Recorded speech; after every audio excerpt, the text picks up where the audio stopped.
The world calls itself fair. But in geopolitics, fairness doesn't exist. In global politics, power decides narratives, not morality. When a superpower acts, the world often stays silent, and when a rival acts, the world calls it a crisis. When the United States accused Venezuela's government of corruption and anti-democratic behavior, Washington imposed some of the harshest sanctions in modern history.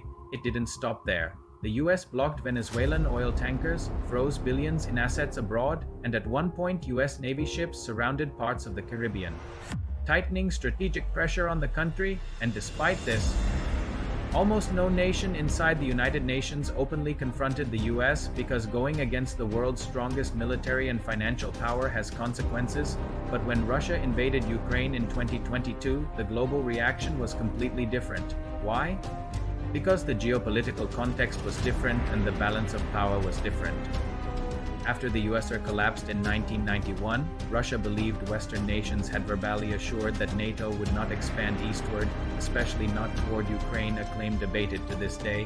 But over the years, countries from Eastern Europe chose to join NATO, seeing it as protection after decades under Soviet influence. From Moscow's point of view, NATO was moving closer and closer to its borders. From the West's perspective, nations were freely choosing security alliances when these two worldviews collided.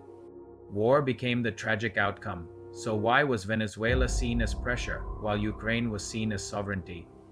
Because in geopolitics, the rules aren't written by justice, they're written by power, alliances, and influence. And that's why the world reacts differently depending on who takes the action. Not what the action is. If you think the world is simple, it isn't. Geopolitics is a game with no referee, only players, and each one writes their own version of the truth.